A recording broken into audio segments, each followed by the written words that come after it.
నమస్తే, welcome to special focus. China మాయలో పడి ఇండియా అవుట్ అన్నారు. తామే అవుట్ అయిపోతామనే భయంతో చివరికి ఇప్పుడు ఇండియా సాయం కోసం చేతులు చాచారు.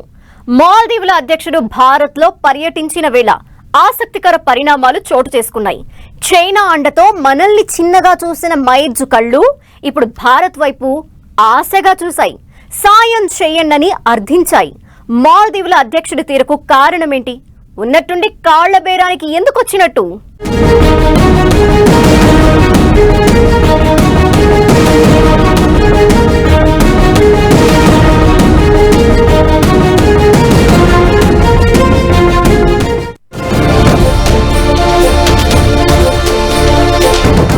ఇండియా అవుట్ అన్నాడు అప్పుడు.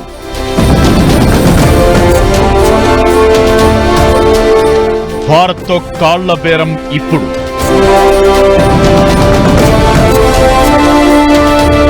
మోదీ దెబ్బతో మాల్దీవుల అధ్యక్షుడి యూటర్న్.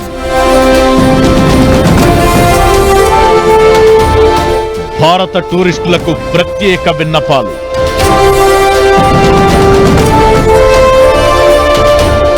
చైనాకు భారత్ భారీ పంచిచ్చిందా? డర్టీ డ్రాగన్ వలలో చిక్కుకుని వెలవెల్లాడుతున్న దేశాలు ఎన్నో. భారత్ మీద చైనా కుతంత్రాలు అన్నీ ఇన్ని కావు.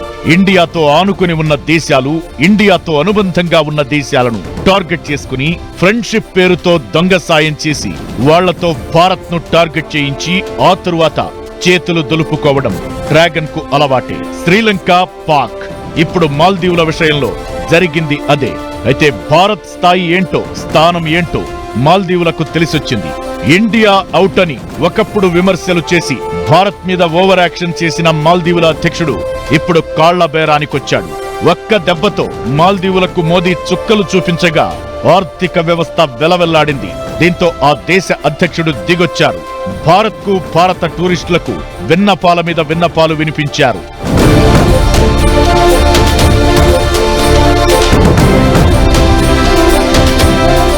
భారత్ అవుట్ అన్న నినాదంతో మాల్దీవుల్లో అధికారం చేపట్టిన మొహమ్మద్ మైర్జు తరువాత చైనాకు దగ్గరగా, భారత్ కు దూరంగా జరుగుతూ వచ్చారు.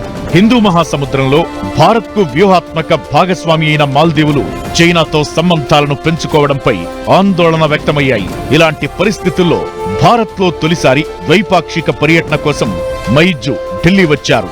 మైర్జు భారత్ కు రావడం ఇది రెండోసారి. ద్వైపాక్షిక పర్యటన ఇదే ఫస్ట్ టైం.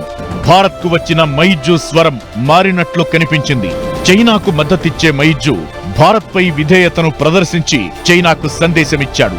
భారతదేశ భద్రతకు హాని కలిగించే పనిని మాల్దీవులు ఎప్పటికీ చెయ్యదని క్లియర్ కట్ గా చెప్పేశాడు.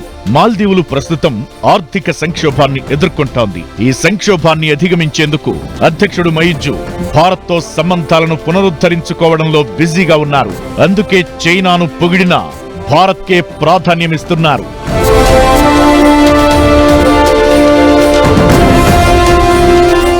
చైనాతో మాల్దీవుల సంబంధాలతో భారత్ భద్రతకు ఎలాంటి ముప్పు వాటిల్లబోదని అధ్యక్షుడు మైర్జు చెప్పారు. భారత భద్రతకు హాని కలిగించే పనిని మాల్దీవులు ఎన్నటికీ చెయ్యదు. మాల్దీవులకు భారతదేశం విలువైన భాగస్వామి, స్నేహితుడు. తమ సంబంధాలు పరస్పర గౌరవం, ఉమ్మడి ప్రయోజనాలపై ఆధారపడి ఉంటాయని చెప్పారు. గతేడాది మాల్దీవుల్లో మైర్జు ఆధ్వర్యంలో కొత్త ప్రభుత్వం ఏర్పాటయింది. అధికారంలోకొచ్చిన తరువాత మైర్జు భారత్ ను విస్మరించి చైనాకు ప్రాధాన్యతనిస్తూ వచ్చారు. గతంలో మాల్దీవుల అధ్యక్షులుగా ఎన్నికైన వారు మొదట భారత పర్యటనకు వచ్చేవారు. అయితే మైర్జు అధికారంలోకొచ్చిన 2 నెలల్లోనే చైనా పర్యటనకు వెళ్లాడు. దౌత్యపరంగా తాము భారత్ ను ఏమాత్రం పట్టించుకోవడం లేదని చెప్పకనే చెప్పాడు. మైర్జు చైనాలో పర్యటించడం, మాల్దీవులకు చెందిన మంత్రులు భారత ప్రధాని మోదీపై అభ్యంతరకర వ్యాఖ్యలు చేయడంతో ఇరు దేశాల మధ్య సంబంధాలు మరింత క్షీణించాయి. ఇదే సమయంలో మోదీ లక్షద్వీప్ లో పర్యటించారు. కొంతసేపు సముద్రం ఒడ్డున సేద తీరారు. సాహసాలు చెయ్యాలనుకునేవారు తమ లిస్టులో లక్షద్వీప్ ను చేర్చుకోవాలని కోరుతూ అక్కడి ఫోటోలను షేర్ చేశారు. దీనిపై అప్పటి మాల్దీవుల మంత్రులు అక్కసు వెళ్లగక్కారు.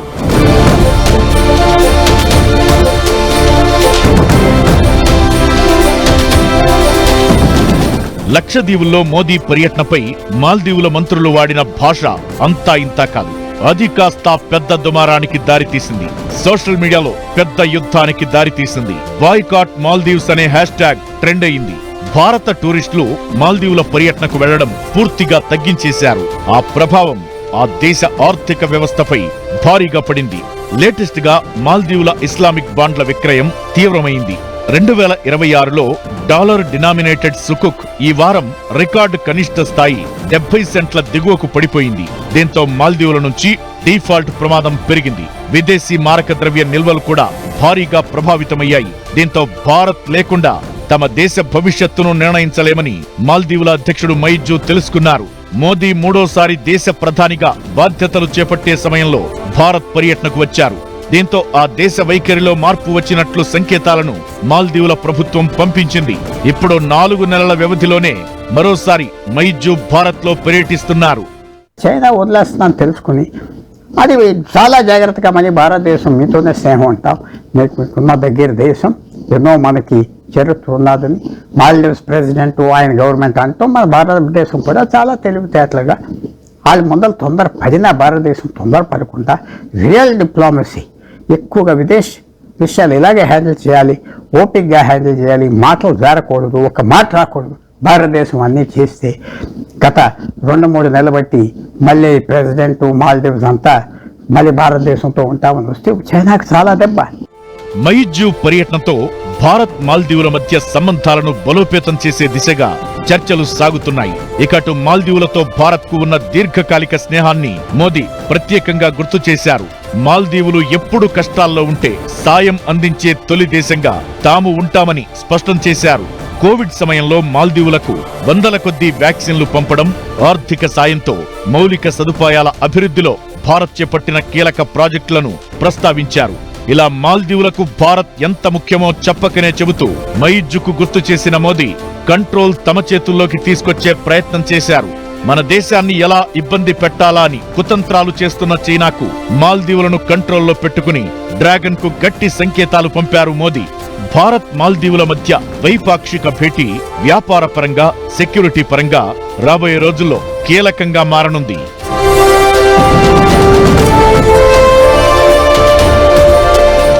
గాయం చేసేవాడి కోసం సాయం చేసేవాడిని పక్కన పెట్టినట్టయింది మాల్దీవుల పరిస్థితి. ఆ దేశానికి ఇప్పటికైనా భారత్ గొప్పదనం తెలిసిందా? మాల్దీవుల ఆర్థిక వ్యవస్థ ఇంతలా దిగజారటానికి అసలు కారణాలేంటి?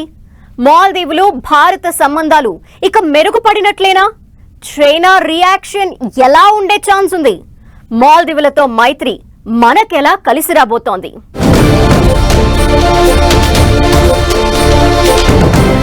మాల్దీవుల కాళ్ల బేరం వెనుక వ్యూహం ఉందా?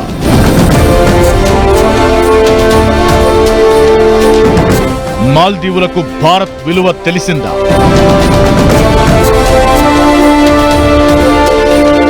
చైనా అసలు బుద్ధి మైజుకు అర్థమైందా?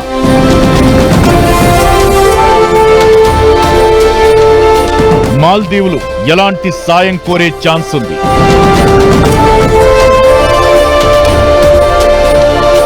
ప్రధాని మోదీ వ్యూహాత్మకంగా వ్యవహరించారా?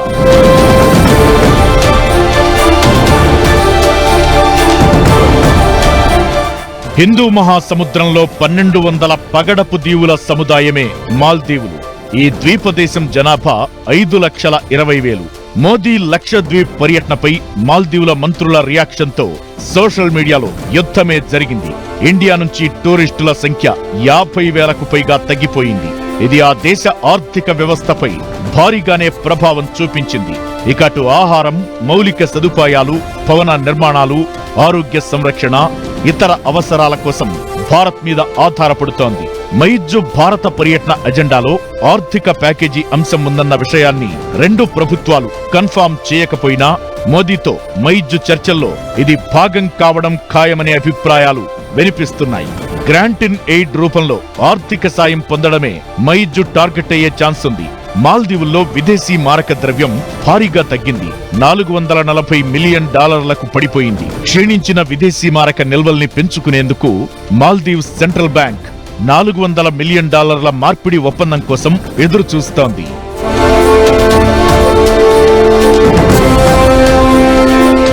ఇక అటు మాల్దీవుల ఆర్థిక పరిస్థితిపై రేటింగ్ ఏజెన్సీ మూడీస్ తీవ్ర ఆందోళన వ్యక్తం చేసింది. మాల్దీవుల రుణభారం 2025లో $600 మిలియన్, 2026 నాటికి $1 బిలియన్ చేరే అవకాశముంది. మాల్దీవుల ప్రభుత్వ రుణాలు సుమారు $8 బిలియన్. ఇందులో భారత్ చైనాకు చెల్లించాల్సిన చెరో $1.4 బిలియన్ ఉన్నాయి. 5 ఏళ్ల పాటు రుణ చెల్లింపులను వాయిదా వేయడానికి చైనా గ్రీన్ సిగ్నల్ ఇచ్చినట్లు మైజు చాలాసార్లు చెప్పాడు.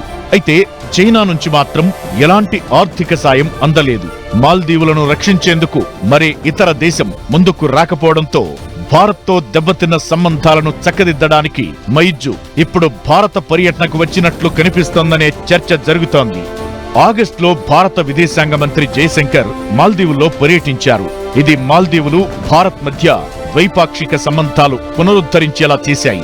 నైబర్హుడ్ ఫస్ట్ విధానానికి మూల స్తంభాలలో మాల్దీవులు ఒకటని జయశంకర్ మాట్లాడిన మాటలు మైజు ఈ పర్యటనకు ఓ రకంగా కారణమయ్యాయి. ఇది ఒక పెద్ద ఉదాహరణ కూడా. బంగ్లాదేశ్కి, పాకిస్తాన్కి, నేపాల్కి, శ్రీలంకకి భారతదేశంతో జాగ్రత్తగా ఉంటే తప్పులేదు. మిగతా వాళ్ళు అనుకున్నా చేయలేదు, అనుకున్నట్టుగా వచ్చింది. కాబట్టి ఇది ఒక పెద్ద విజయం భారతదేశం డిప్లొమసీకి, మన ఫారెన్ మినిస్టర్కి, అందరికీ వాళ్ళు చేసింది. తెలివితేటలుగా ఇలా ట్యాకిల్ చేసి మళ్ళీ సంబంధం చూపెట్టి ప్రపంచానికి అందరికి చూపెడుతున్నారు. భారతదేశంతో ఏదో పక్క దేశాలు గొడవ చేసుకో, వాళ్ళ మంచి కోసం మనతో ఉంటారని చాలా అవసరమైన మెసేజ్. ఇప్పుడు ముఖ్యంగా బంగ్లాదేశ్కు మెసేజ్ వెళ్తుంది, పాకిస్తాన్కి వెళ్తుంది, చైనాకి వెళ్తుంది. ఇది చాలా మంచి విజయం భారతదేశానికి. మళ్ళీ మాల్దీవ్స్తో మంచి చేసుకోవడం, మాల్దీవ్స్ కూడా ఆలోచించుకుని భారతదేశం విరోధం మనకి కుదరదు అని రావటం కూడా, అది భారతదేశం మీద ఉన్న మంచి అభిప్రాయం కూడా బయటపడింది. మాల్దీవులతో మళ్లీ సంబంధాలు పునరుద్ధరించడం అంటే భారత్కు కూడా భారీగా కలిసి వచ్చే అంశమే. ఇండియాను ఏమీ చెయ్యలేక చైనా వేస్తున్న చీప్ ట్రిక్స్ అన్నీ ఇన్ని కావు. భారత్ను ఆనుకున్న దేశాలను వలలో వేసుకుని అక్కడి నుంచి మన దేశంపైకి కన్ను ఎక్కుపెట్టే ప్రయత్నం చేస్తోంది. సాంస్కృతికంగా, ఆర్థికంగా, భద్రతాపరంగా మాల్దీవులతో భారత్కు సంబంధాలు ఉన్నాయి. అలాంటి దేశం డ్రాగన్ వలలో చిక్కుకుంటే ఎప్పటికైనా సమస్యే. వ్యాపార పరంగానే కాదు, భద్రతాపరంగా కూడా మాల్దీవులు భారత్కు చాలా కీలకం. 1965లో మాల్దీవులు ప్రత్యేక దేశంగా ఏర్పడిన నాటి నుంచి ఆ దేశంతో భారత్ మంచి సంబంధాలు కొనసాగిస్తోంది. సముద్ర తీర భద్రతకు ఆ దేశం మనకు ఎంతో కీలకం. భౌగోళికంగా మాల్దీవులు భారత నావికాదళ భద్రతకు మాత్రమే కాదు, కౌంటర్ టెర్రరిజం విషయంలో భారత్కు కీలకం. అలాంటి దేశంతో దోస్తీ పేరుతో మచ్చిక చేసుకుని భారత్ను ఇబ్బంది పెట్టాలని చైనా ప్లాన్ చేసింది. అయితే డ్రాగన్ అసలు స్వరూపం ఇన్నాళ్లకు మాల్దీవులకు తెలిసి వచ్చినట్లయింది.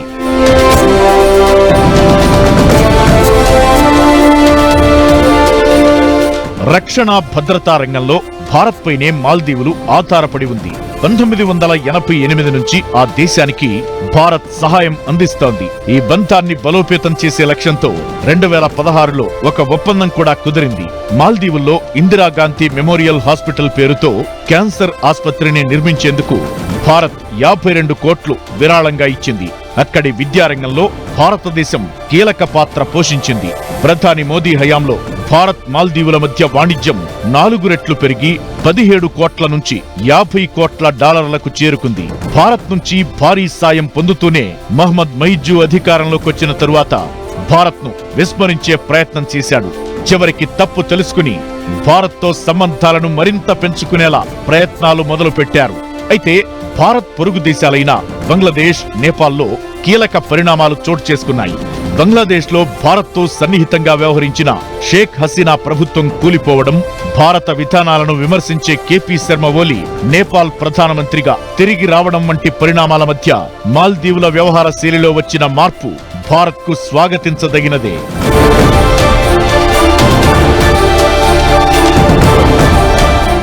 ఇప్పుడు అప్పుల బాధల నుంచి బయటకు రావాలన్నా, ఆర్థిక పరిస్థితి పుంజుకోవాలన్నా భారత్ అవసరం, మద్దతు అవసరమని మైజుకు తెలుసు. అందుకే భారత్తో కాళ్లబేరానికొచ్చాడు. నిజానికి లక్షద్వీప్ వివాదం తరువాత ప్రత్యేకంగా ఓ టీంను వేసుకుని చైనాకు వెళ్లారు మైజు. ఆదాయం తగ్గుతోంది, సాయం చెయ్యాలని కోరినా సరైన సమాధానం రాలేదు. దీంతో భారత్ గొప్పదనమేంటో తెలుసుకుని ఇప్పుడు ఇక్కడికొచ్చారు. అయితే మోదీ కూడా చాలా వ్యూహాత్మకంగా వ్యవహరిస్తున్నారు. బంగ్లాదేశ్, నేపాల్లో పరిస్థితులు దాదాపు చేయి దాటిపోయాయి. దీంతో మాల్దీవులకు మద్దతుగా ఉండి తీరాలని నిర్ణయించుకున్నారు.